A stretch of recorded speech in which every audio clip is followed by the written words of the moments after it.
Okay,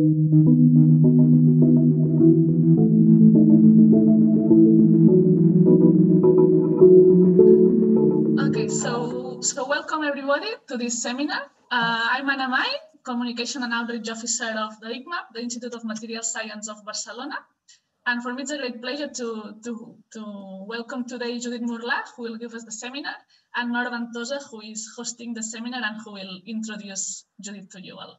I would only like to remind you that if you have questions during the seminar, you can ask them using the questions and answer icon that you will find in the bottom of your screen.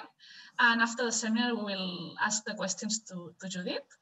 And I really encourage you to follow this seminar and to ask questions in the end, because it's always nice to have a little debate and discussion. So I hope you all have a nice seminar. And Nora, I pass you the virtual floor so you can present Judit. Thank you. Okay, thank you, Anna. Thank you very much. And also for me, it's a pleasure to introduce you all Judit Morlà.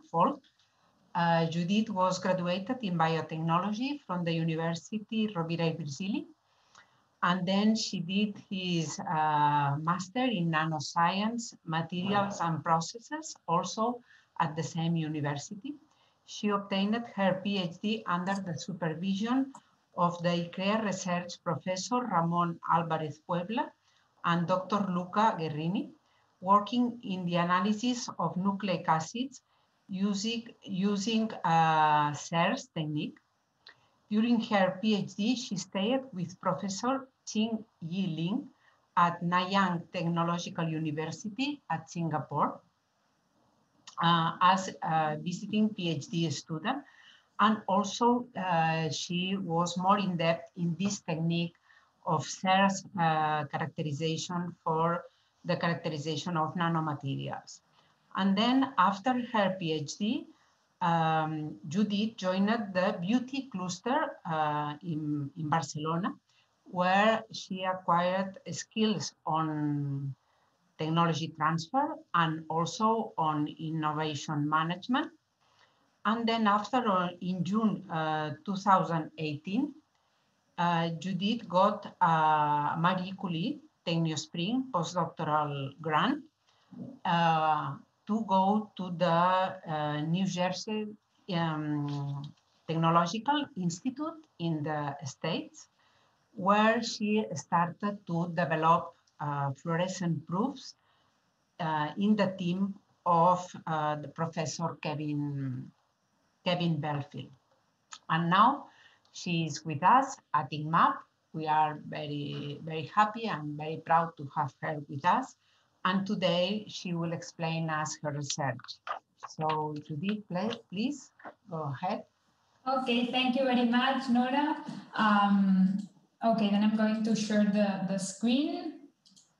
Well, thank you very much, Nora, for the introduction, and also thank you all the people behind. I can minimize that. Okay, perfect. Thank you, John. Well, as I was saying, then also thank you all the people behind the organization and the planification of those seminars.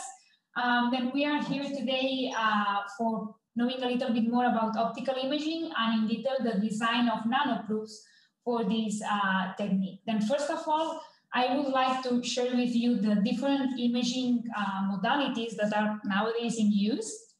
Then in here we have this picture that they are organized, the 4 different imaging modalities from the lowest sensitivity to a higher sensitivity. Then starting with the lowest, we have computed tomography or CT, that maybe it will sound more familiar to you, a TAC scan. I'm sure that some of the audience have gone through a TAC scan.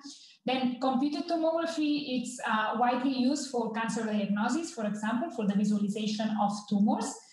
It's cheap technique. It has a good enough resolution and sensitivity for this kind of detection. The problem, however, it's the X-ray dose. That, as you know, as a human being, our body has a limitation in terms of dose of radiation. With a higher sensitivity, then there is magnetic resonance imaging. This technique, it allows the visualization of internal tissues, organs at the body, and it has an excellent soft tissue resolution That means that it's a very good technique for the visualization of, for example, brain, spinal cord, all these tissues, because the excellent contrast that it has. In here, one of the labels mostly used is gadolinium-based or derivates. However, there are also a lot of research in that field. Then we have optical imaging.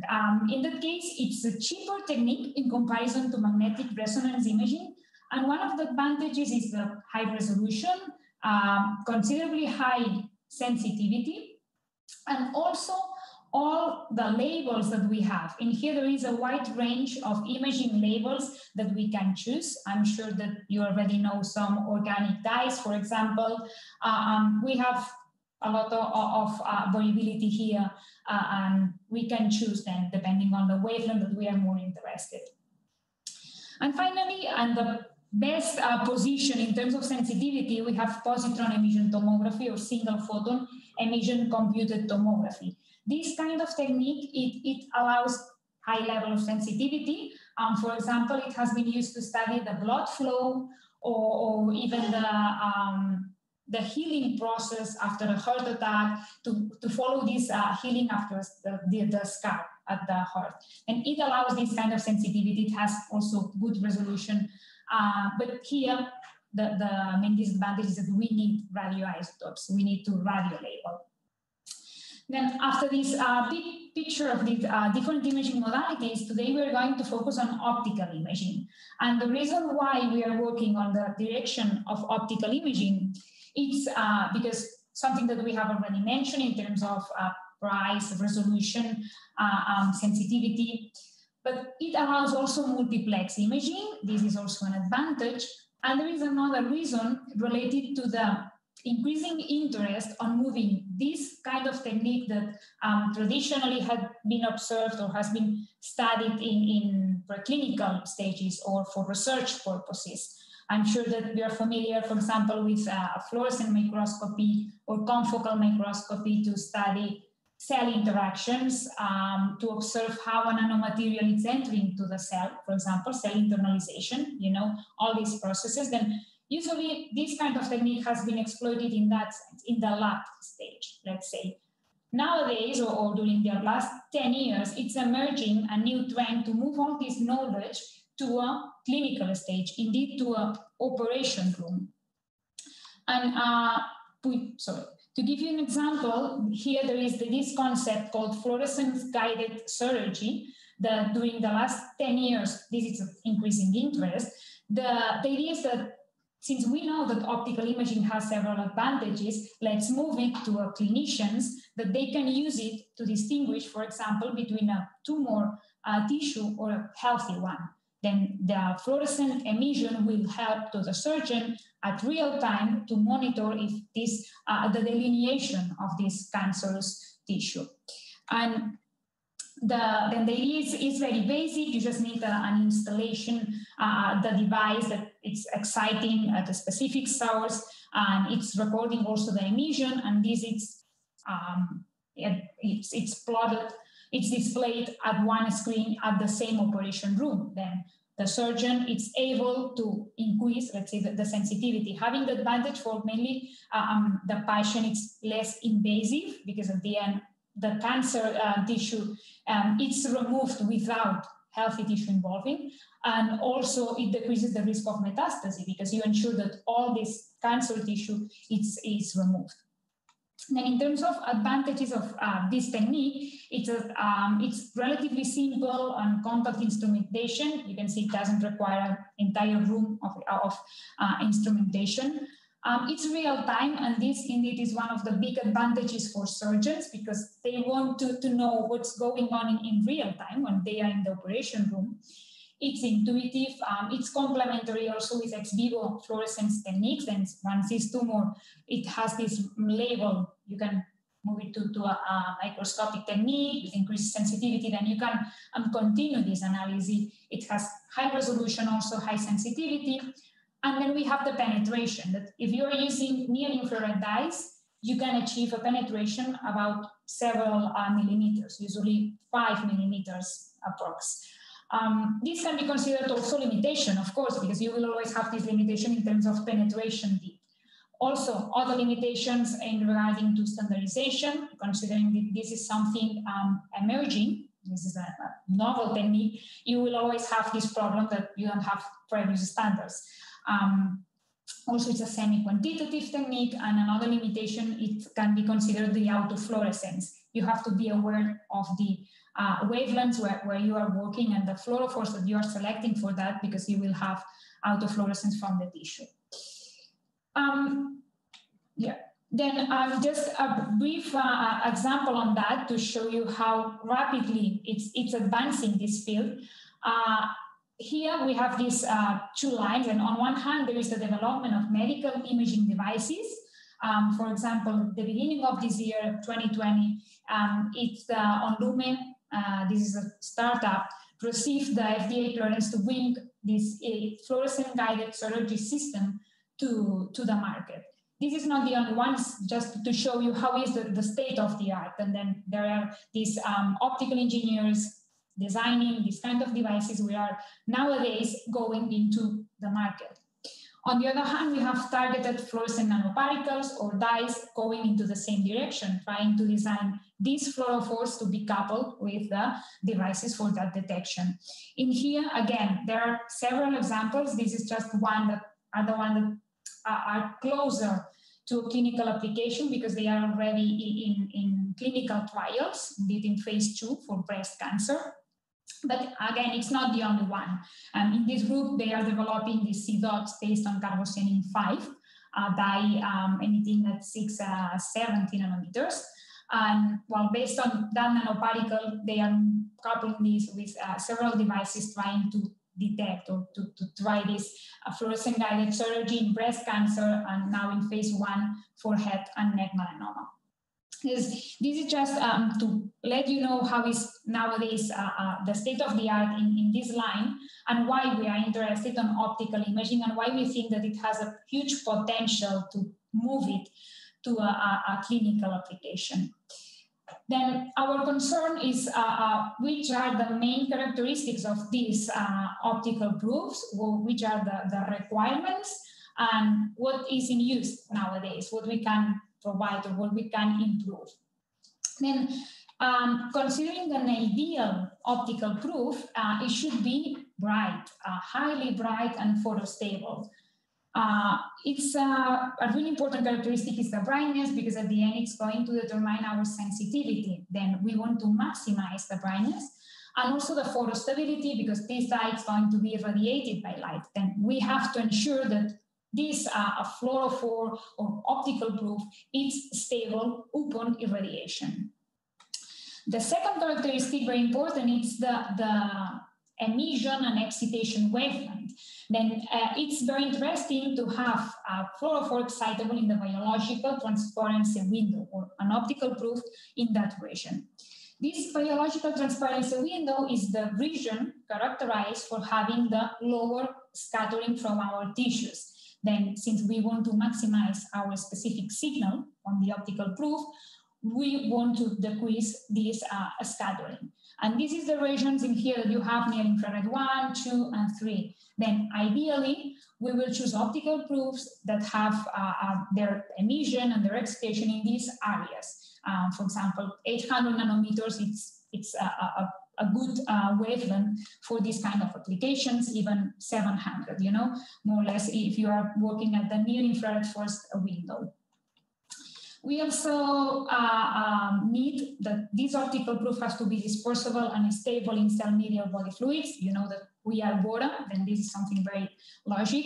Also, biocompatibility, we have to ensure that there is no toxicity for the cells. And finally, the modification with functional groups and site-specific labeling. This is also important because if we want something specific, we need a targeting unit in there. Then it's a good characteristic if we have this optical proof that can be functionalized with a specific targeting unit, for example, an antibody or an aptamer. Any a specific unit targeting a specific cell kind, for example, a cancer cell. You know. And then nowadays there are a variety of labels. In here, I have divided with in 4 classes.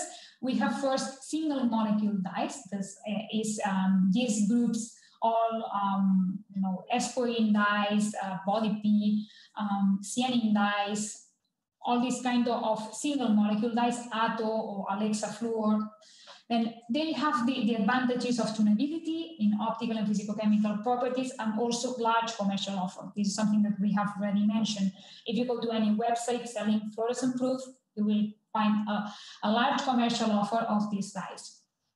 In terms of limitations, usually they have poor water solubility, mainly for the red emitting dyes. Considering that we are mostly interested in this region, in the red emitting dyes, this is a disadvantage for us. This is the main problem: poor water solubility and poor brightness in water. Then we have fluorescent proteins, for example, GFP. These fluorescent proteins have the advantage of biocompatibility and low toxicity. However, they suffered from limited structural stability and photostability usually. Then we have quantum dots. Also, quantum dots are well known for the huge brightness and the tunability of their optical properties. You know that by changing the size of these quantum dots, we can tune the emission of the optical properties of these nanoparticles. However, this is a metal core. Then we usually here have to be aware of the toxicity. There are several strategies to functionalize the surface of this quantum dot and to make it more biocompatible, but it's something that it has to be addressed. And finally, we have this group of fluorescent organic nanoparticles that they can be designed to be multifunctional, bright and photostable, biocompatible. Then it always depends on the components that we use for this fluorescent organic nanoparticle. However, in here, if we check to any website as before, it's very difficult to find a commercial offer of fluorescent organic nanoparticles in comparison to fluorescent proteins or single molecule dyes. In here, it's really hard.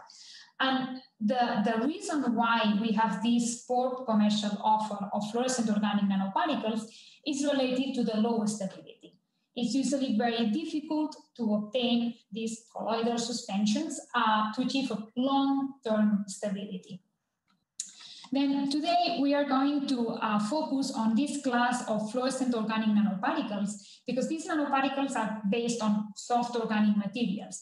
And this opens the way to an increased flexibility in respect to the choice, combination, and organization of their constituents. Here we have an example. For example, we can play with the composition of the carrier, but also with the loading, an imaging agent, a drug, and also with the membrane. We can here at the targeting unit, here we have an enhancer, then a PEG, for example, could be. And we can play with all the composition, not only the carrier, but also all the components and constituents of this nanoparticle. On the other hand, we have the advantage of brightness. Again, something really important for us is to maximize this brightness. And here we have one example that the brightness that we will have for a single fluorescent dye. For example, we have an excitation and this fluorophore emits. And then the brightness is calculated through the quantum yield, the molar extinction coefficient. When we have a nanoparticle encapsulating several number of dyes, for example, n, we can, I think that n is 100, for example, this brightness is going to be multiplied by 100, which means that by this strategy of encapsulating several fluorescent molecules into a nanostructure, we are able to enhance the brightness. And an enhancement on brightness means an enhancement also in the sensitivity. Then nowadays there are several forms to produce these fluorescent organic nanoparticles. Here we have these three major classes. Dendrimer-like nanostructures, self-assembled fluorescent units, and the encapsulation of dyes into a non-fluorescent matrix. It can be lipids or polymers. Then starting with dendrimer-like nanostructure, it's based on the idea that we have a dendrimer and we conjugate it with a fluorophore. This allows tunability of physicochemical properties, which is an advantage. However, usually the main problem is the poor control over the distribution of these functional groups. Then also the fluorescent unit is able to conjugate here usually are lower than, for example, in encapsulation dyes into a lipid polymer, because it's a bigger nanostructure than in here. We will have usually a higher number of fluorescent units than here. Then we have self-assembled fluorescent units that are based on the self-assembly of pi-conjugated luminescent units. And in here, usually they are prepared, then the preparation route is quite simple. For example, precipitation, you know, it's not requires major steps. But something that it has to be here aware, it's about the aggregation cause quenching, because at the end, this kind of nanostructure, it's formed by the self-assembly of dyes. And this can promote dye aggregation. And if this dye aggregation is related to a quenching, this is a problem, because we will have this less emission, less brightness, and this it's a problem. In here, usually the size is bigger than a dendrimer-alike nanostructure. We are talking about 30 nanometers, more or less, between 20 and 30, it's commonly. And finally, we have the encapsulation of dyes in non-fluorescent matrix, could be polymer, lipid, or other kind of organic nanomaterial. One of the main advantages here is that usually the highest, the brightest systems are performed in that way, by encapsulating dyes into non-luminescent matrix, because in here it's much more easy to avoid aggregation, then you can control this quenching. And also another advantage is the biocompatibility of these fluorescent organic nanoparticles. However, we have the problem of colloidal stability. Usually it's not easy to have this organic nanosystem with all the dye without the eye leaking and a stable time, long time enough. Then, considering that this kind of formulation is the one that usually gives us the highest brightness, we thought that the design of novel fluorescent organic nanoparticles using one nanovesicle, a new kind of nanovesicles called quatsomes, that now we will see, it could be a good strategy to bring to the market, let's say, a new fluorescent organic nanoparticle. Then now we are going to see why we have selected quatsomes as this non-fluorescent matrix, that we are going to load fluorophores into it, but why we are interested in quatsomes. And from that point, we will go through the production by a scalable process of these fluorescent quatsomes, then the characterization, and finally the in vitro studies. I'm not going to show you in vivo studies because we do not have yet for these systems, and we will go to stop with the in vitro studies. I hope that we will show you soon the in vivo results. Then first of all, what's a quatsome and why we are interested in working with this kind of nanovesicle? Well, quatsomes are unilamellar vesicles of sizes around 100 nanometers, and they are composed by a quaternary ammonium surfactant that we have here, the CTAB, and an esterol, which is the one that we are working with, cholesterol. They have a high vesicle-to-vesicle homogeneity that you can see from the cryo-TEM picture. And also, a very important asset is the stability of those nanoparticles that it's at least for 3 years has been demonstrated. Also, stability upon dilution. The membrane components are available in the pharmaceutical grade, and they can be easily prepared multifunctional quatsomes. The characteristic that we were mentioning before about adding a targeting unit, for example, it can be easily performed. Right. Then previously, there are several examples how these quatsomes has been successfully loaded with fluorophores. Here we have two examples. The first one, it's an hydrophobic fluorine derivative that it was loaded into a quatsome. And in that case, these fluorescent organic nanoparticles based on quatsomes were used for the lysosome tracking in the cell. Another example, it was when a DPP dye, it was loaded into the quatsomes. In that case, it was emitting at 600 nanometers. And you can see from the confocal image that while these were promising results in terms of brightness and the properties of these quatsomes loading this DPP dye. Then today, I'm going to focus on another kind of fluorophores, which are carbocyanine dyes. Here you have in yellow DAI and in red DAD. And we have chosen these carbocyanine dyes for several reasons. Among them, they are commercially available and they are non-water soluble and amphiphilic. And this is an interesting characteristic for us, because that means that by loading these dyes into a quatsome, we will make them soluble in water. And since they are not, it's an interesting strategy to bring them to an aqueous media. They have high extinction, molar extinction coefficients, and they lost their fluorescence when they are in water. And again, it's an interesting strategy to put them into a membrane at the quatsome. Another important characteristic, and why we are working with DAI and DAD, is that they are well known for being a fluorescent resonance energy transfer pair. They are a well-known FRET pair.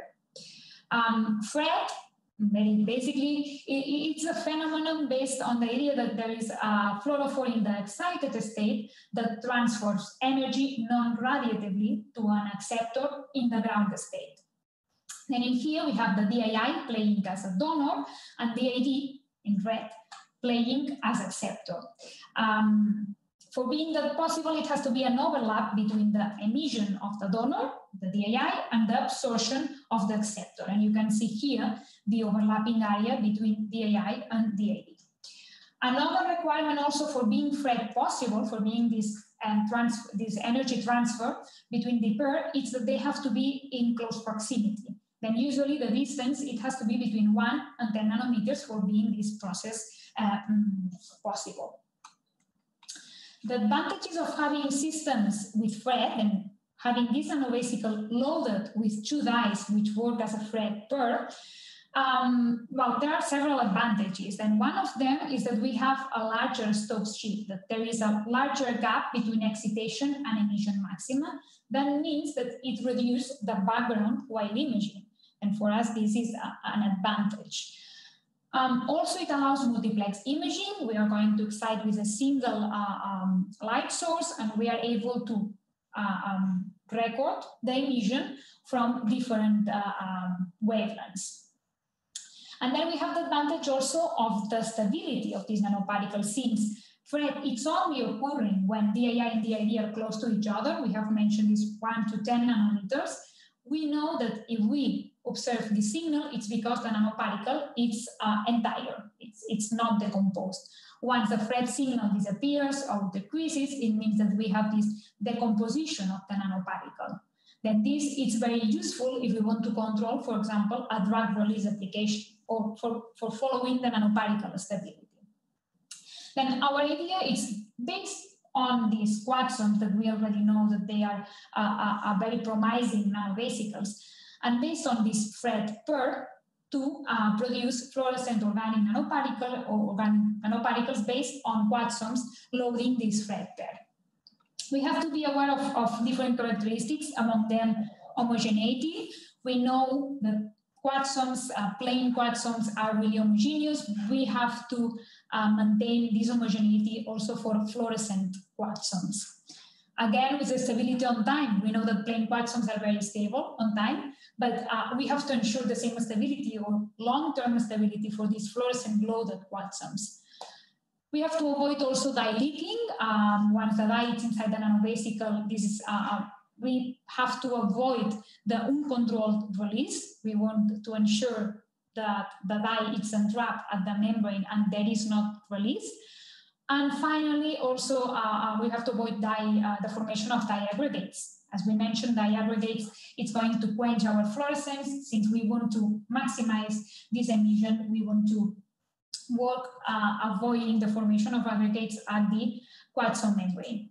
And for all of these characteristics are here. One of the crucial points is the preparation route. It's very important how we are going to prepare these fluorescent organic nanoparticles, these quatsomes with fluorescent loading. And the preparation route that we are exploiting here is the Delos suspension methodology. This is a one-step preparation methodology based on twin technology, and it leads to high vesicle to vesicle homogeneity. Then very briefly, it's based on 3 steps. The first one, there is the addition of an organic phase that it contains the nesterol and the dye. In our case, This is cholesterol and DII and DAD, both dyes. Then it's followed by the expansion by CO2, and finally the depressurization of this expanded liquid suspension over an aqueous media that contains the surfactant. This is produced a self-assembly of these dicholesterol surfactant nanoparticles. And just for the comparison of the homogeneity of this kind of preparation route, this methodology, as we have mentioned, it leads to highly homogeneous vesicle-to-vesicle systems. In comparison, here we have a cryo-TM picture of thin film hydration, another typical procedure for preparing nanovesicles. And you can see how these nanovesicles are very heterogeneous, also the normality. Then in comparison, this is what has been previously published already, comparing different preparation routes. What is clear is that the suspension methodology, it really helps to produce highly homogeneous systems, even with the loading of dyes. Then exploiting this methodology, we have prepared different quatsomes. The idea here is that we know that we're going to work with quatsome as our non-fluorescent matrix. We know also that we want fret inside, then we have to load DII and DAD. We don't know the concentration. We don't know which is the optimal concentration for having the optimal brightness and for having the optimal fret inside this kind of nanosystem. Then here we range this concentration from 2 millimolar to 143 millimolar. Then we have from the lowest to the highest concentrated nanosystem, in order to study where we are avoiding the formation of aggregates, but at the same time promoting the interaction between those dyes. Then we have prepared this system based on the Delos suspension methodology, and also all of them have the same components, same concentration of membrane components. The only thing that we are changing is this dye amount, okay? The concentration of DII and DAD inside this nanovesicle, which we are increasing. Then here there is the first presentation of these 4 systems. We have an histogram that it gives us the information about the diameter size of these nanoparticles. And then we have the cryo-TM picture inside. You can see the sizes usually range at the same area. It doesn't matter that the loading is increasing. All of them have this mean size around 120 nanometers, more or less. And also from the cryo-TM picture, you can see the homogeneity of these systems, that it's not perturbated by the different loading. Then we can observe this high homogeneity vesicle to vesicle. We determine also that the loading, it doesn't affect to the homogeneity, to the size or the morphology of these nanovesicles. And then the mean size, which is around 120 nanometers. Then we have the optical performance of this. It's one of the important assets here. We want to study the emission of these systems. Then here you have the emission spectrum of the 4 different nanoparticles.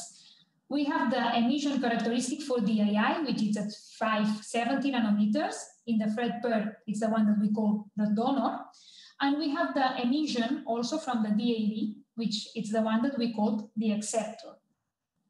And we excite here the donor. Then the idea is that we excite at 490 because we want to excite directly only the DAD, and we study how is the emission from the acceptor, the DAD, it's increasing on time.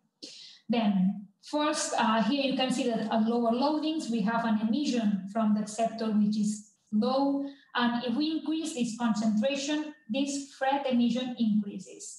This clearly means that here the concentration, it has an effect on the interaction of dyes inside the membrane. We know that those dyes are diffusing through the membrane. Indeed, this was a work of Dr. Faraudo performed here from the ICMAB before. These dyes are diffusing through the membrane, then we know that at higher concentrations, a higher Fred efficiency is observed. This is the tendency that we observe also for the quantification. Then first we have low concentration, there is a Fred efficiency quantified at 21%. We increase that and the Fred efficiency increases. progressively until one concentration that then decreases this FRET efficiency. This is something that we attribute to the presence of aggregates. If we increase too much the concentration inside this nanovesicle, it's counterproductive because we are promoting the formation of mainly H aggregates. Then, as a main conclusion here, we observe that one system, it has a really high FRET efficiency. This 81 millimolar concentration is the one with the optimal concentration. If we increase, then we have aggregation, then this is a kind of the maximum diloading that we can work with high FRET efficiency. And then again, we suppose that in here it's promoted the aggregation of the dye inside the membrane. And among the 4 different systems, we have our first clue here that we have this 81 millimolar concentration as the optimal, as the highest FRET efficiency. Secondly, we studied the brightness. As we have mentioned at the beginning, this is really important for bioimaging applications. Then we quantified this brightness by calculating it through the quantum field and through the molar extinction coefficient. Then here we have the brightness reported for the 4 different systems, from the highest concentration to the lowest one. You can see that the brightness reported in all the systems is really high, it's up to 6. However, we observe again that the brightest system is this one, 81 millimolar. Here in the bar plot, it's again the same tendency. Here we have lower loading, then the brightness is increasing up to this point that when then observe a decrement on the brightness because of the presence of aggregates. It points at the same direction. And again, we have our system as the optimal one. We have worked with this range of concentrations and we realized that 81 millimolar loaded inside this quatsome membrane is the optimal loading for achieving the highest FRET, but also the highest brightness. And now, in order to have an idea of how high is that brightness, because it's quite easy to say that we have high brightness, but if we do not compare it with commercial nanoparticles, it's difficult to have an idea. Then we here compare first with quantum dots emitting at similar wavelengths. You can see that quantum dots at 6.5, which have this brightness 0.6 up to 6, and also we compare it with quantum dots at 6.55. And well, comparing to our value of this brightest system, we can see how these kind of nanoparticles, these new quatsomes loaded with DAI and DAD, are 120-fold brighter than quantum dots emitting at 6.5 and 70-fold brighter than quantum dots emitting at 6.55. Then from that point, we consider that our optimal brightness at this 7.4 up to 7, it's really high in comparison to quantum dots. We wanted also to compare it with other organic nanoparticles in the market because we realized that, well, not in the market, in research, sorry, but there are other organic nanoparticles being developed with also high values of brightness. Then in terms of this comparison, we perform a bibliographic research in that sense to have an idea to localize our quatsomes in these new developments. As we have that our brightnesses have this value that 7 up to 7. If we compare with direct assembly of dye nanoparticles, in some of them they achieve this up to 7 brightness. However, usually in that case, the emission it's at 500 or 600 maximum. Then we have dendrimers. In the case of dendrimers, it's much more difficult to obtain up to 7 values, mainly because of the limitation of the number of fluorophores able to conjugate in there. Then usually we observe these maximum values up to 6. And then we have polymer-based nanoparticles and lipid nanoparticles, that these are the ones usually with the highest brightness reported. You can see PLGA nanoparticles, for example, and they usually have high brightness, and also these lipid nanoparticles. Then this is something good. I mean, we have this brightness with values comparable to the ones that are nowadays being developed. You can see with these values up to 7 that are comparable with these highest, with the brightest systems. But something really important to consider here is that we have nanoparticles with FRET. Then usually all these systems has been reported with quatsomes loaded with a single dye. And it's very important here to take into consideration that we are reporting brightness and high brightness, but also in a system that it has FRET. And then following this characterization, once we have selected these quatsomes at 81 millimolar concentration, we followed the stability on time. And now that we know it has high brightness, high FRET efficiency, let's see how stable it is. And here there is the proof of this stability for 8 months at least. You can see the FRET efficiency that we monitor is at this 85% without appreciable changes. And also in terms of dye leakage or dye interchange, we here perform this experiment by mixing quatsomes loaded with DII and quatsomes loaded with DAD, and if we observe FRET. And indeed, we didn't observe any FRET from this. That is a clear proof that we do not have dye leaking or dye interchange between those nanoparticles. And then finally, very briefly, I'm going to show you the results in regards to the cell viability test and in vitro studies. Then the first step, it was to know the concentration, the one that we are in a safe range. And because of that, we performed the study with 2 cell lines, one HeLa, it's a cancer cell line, and another one, CHOK1, which is ovary, a normal cell line. Then here you can see the range of concentrations of quatsomes that we have worked on, and we have determined that the maximum concentration for ensuring the cell viability, it would be 5 microgram milliliters. And up to this point, we have cell cytotoxicity. However, because we have a really bright system with this concentration, 0.5 microgram milliliter, it's enough for obtaining good images. And you can see that in here, the cell viability is ensured. To study also where is coming this cytotoxicity, we here evaluated in comparison to the CTAV surfactant, plain quatsomes, and quatsomes loaded with DII and DAD. And you can see the cytotoxicity, it's even more toxic CTAV in solution than fluorescent quatsomes, or plain quatsomes are the same. Then from here, we concluded that the cytotoxicity is not coming from the dye. We can ensure that DII and DAD, it's not giving toxicity to the cells. The toxicity is mainly governed by the surfactant, by the CTAV in that case.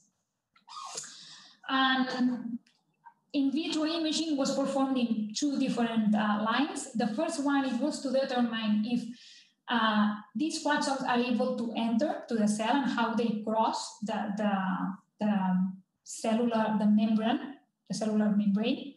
And we take advantage here of the FRET signal. Then here you have in the green channel the emission of DII, and in the red channel the emission of FRET.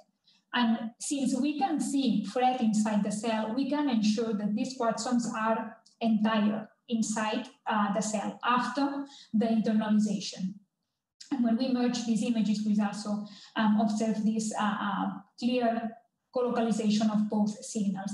That means that we do not know clearly how it passed the cell membrane, but what we know is that it's inside the cell, it preserves its integrity, at least for the period of this study. And the second question then it was where they are located, since we know that they can enter to the cell and be there stable for how long and where they are located. Then in here we perform these studies based on lysotracker green. This is a specific label for lysosome, and we perform the colocalization with our quatsomes. Lysotracker green with our quatsomes, and you can see that when we merge these signals, they have a high degree of colocalization, what means that most of these quatsomes are located at the lysosomes. Well, then finally, this is the last part. We are considering the need from the medical community in terms of fluorescent imaging and moving this to an operation room. And also from the material science point of view, we think that quatsomes and specifically quatsomes loaded with FRET could be a good approach for this bioimaging opportunity. Then we designed these 4 different systems. From them, we have determined the optimal one. And the idea of using FRED, it's, as we already mentioned, to reduce the background while imaging. It has the advantage of multiplex imaging and also to be able to monitor this nanoparticle stability. Then, with these systems, we were able to prepare an unilamellar spherical nanovesicles with the sizes around 120 nanometers, with high vesicle to vesicle homogeneity, and also loaded with simultaneously 2 dyes, in that case, DAI and DAE. Also, in terms of optical properties, we have characterized the FRED efficiency really high for the optimal system, which it has been quantified at 85%. Another important characteristic is that here we have this emission in the near infrared at 670 nanometers, and also the brightness, a really high brightness in comparison to quantum dots at the emission of this 655, it's 70-fold brighter. And in comparison to other organic nanoparticles under development, we have the same degree of brightness at the highest systems. However, with the advantage that we have FRED. Then also in terms of stability that we have, and we can ensure the stability for at least 8 months without dye leaking, and the stability in aqueous media. And finally, in terms of in vitro imaging, we have observed the cytotoxicity first is mainly governed by CTAB. Then here the dyes does not play a major role. And then once these quatsomes can be inside the cell and be stable, because we were able to record the emission from the FRED and localized mainly at the cell lysosome. And well, finally, I would just like to thank you, all the people involved in that amazing project. People from Nanomol, especially Dr. Ventosa, Guillem, Mariana, and also Professor Luciana. Also the team from NGIT, because part of that job was carried out in the New Jersey Institute of Technology under the involvement of Professor Kevin Belfield. And also our collaborators here in the ICMAB, the group of Charlie Faraudo, and the people from the University of Parma, Dr. Anna Painelli and Cristina. And well, also thank you all the entities which are involved in that project and the funding, which is a really important source. Thank you all, also the virtual audience. I hope there's someone there. Thank you for being listening from your homes or wherever you are. Thank you. So thank you, Judit, for this nice seminar. I think it was very instructive and clear also for people who are not on the topic. So thank you for that. We have some questions. Okay. Yes, please feel free to ask. Yes, now it's time to asking the questions and answer. So Jordi Floriat, that I think now he's in your group, no? Yeah. He has some questions regarding the size. He says that if the addition of these fluorophores affect the quatsome size, but I think you said it was around 120 nanometers. I don't know. Yeah, exactly.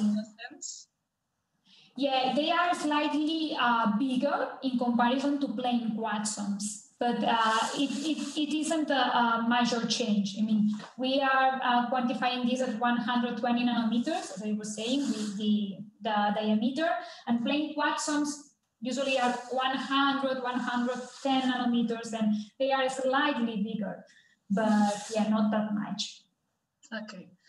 Another question, do the dye molecules in the lumen side of the bilayer also contribute to the emission of the particle? And is there any way to tell the difference? Oh, well, this is an interesting question, because this is something that we are also wondering. I mean, for sure that they are contributing to the emission, but we do not have nowadays the way to really study how is this changing in terms of the optical properties of this. We consider that it's the same even if they are outside, say in the outside surface, that if they are in the lumen.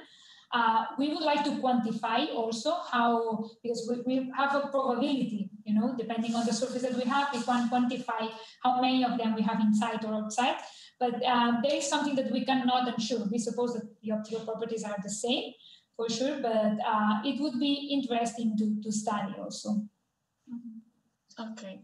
Now regarding cytotoxicity, he asks if the cytotoxicity was measured as acute or long-term.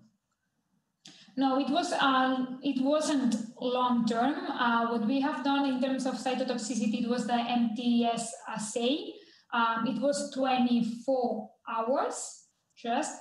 Then this is what we can ensure. I mean, and it's also important to consider that this cytotoxicity was in vitro, and we know that when we move this in vivo to other animal models, it would be different. Then in order to have a more reliable sources of cytotoxicity values, we should do a translational study also and move it, let's say, to try it in mice or other systems.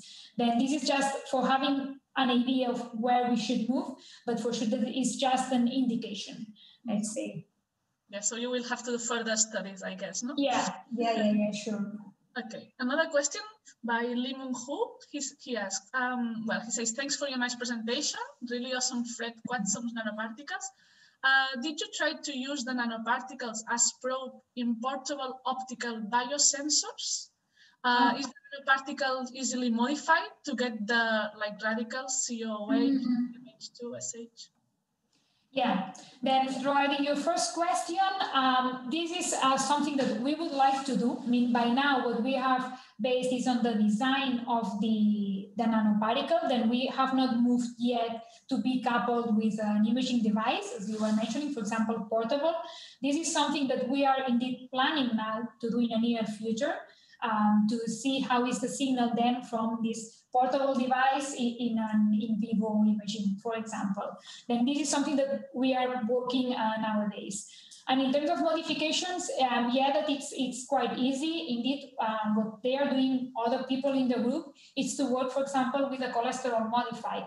Then doing the Delos suspension methodology, just the same methodology, but instead of working with cholesterol, you use the modified cholesterol. And then from that point, you can continue with any other functionalization. You know, then it's really an easy step.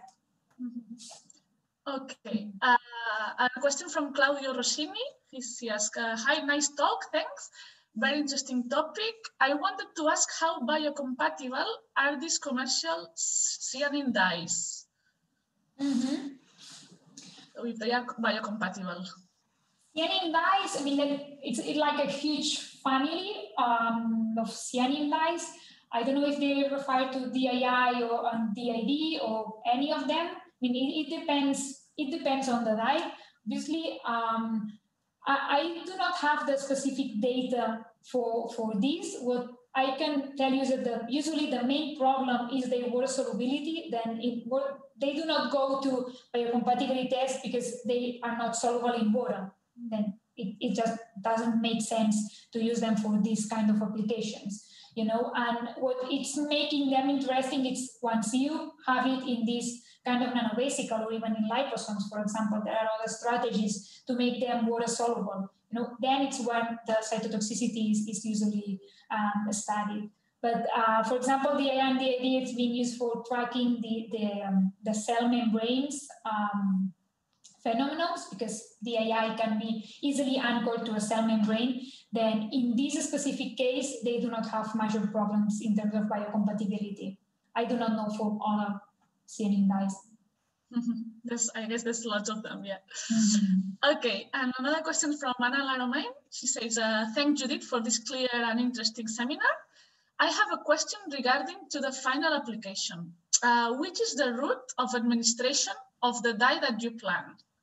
And would the environment of the administration route affect the stability of the system? Yeah, again, yeah, this is something really interesting in the near future work. Then on the first question, the administration route that we were planning, it was intravenously. However, this is something that we have to study, because previously Guillem, in the framework of Guillem Vargas' thesis, he has already worked in intravenous injections and using another surfactant, but it was also dye-loaded quatsomes. Then it's something that we have already some studies done, and I think that we will work in that direction. And also the media that she was asking, we have not studied in this specific system the stability in PBS or any other saline medium. What we know from previously that in the framework of this thesis that I was mentioning also, he was using another surfactant, which is a slightly more biocompatible. And in that case, it wasn't a problem to use an NaCl solution. I don't remember the concentration, but yeah, this was studied for other systems, and the idea is that since they are more or less very similar, to translate this to our these CTAB or FRET quatsomes. A question for myself, I don't know if, are you planning to collaborate with any hospital or any medical team to try this? Yeah. This is something ongoing also, because from the point that we have these nanoparticles in here, it opens a wide range of possibilities. You know, you can functionalize them. You can move to this in vivo application and trying to do more viability tests, but with mouse or other systems which are not in vitro cells. Then in that line, we have several collaborations for these in vivo imaging, and also for targeting this fluorescent nanoparticle. Then, as I have shown you, now we have the plane, there is not any targeting unit. Then there are several strategies collaborating with hospitals, as you were mentioning, on one hand for make it specific for a cell kind, and on the other hand for studying how it's the viability in vivo. Okay, nice. I don't know, Nora, if you have any question or comment for Judith? No. Thank you, Judith, very much for the clear presentation. I think that already lots of questions have arisen, so I only would like to thank Judith for the presentation, and thank you also, Anna, for organizing the event. So this is all from my side. Okay. From my side too, I think that there are no more questions. So yeah, thank you, Judith and Nora, for being here today. And I think it was very useful. And it's also great to give opportunity to the postdoctoral researchers to explain their research, which I think is very interesting. And it also gives you opportunity to communicate and practice oral presentation. Yeah, sure. Yeah, thank you very much. So thank you all of you for being here. And probably we will also post the seminar in YouTube, so you will be able to find it afterwards. So thank you very much. Okay, thank you very much. Bye, Anna.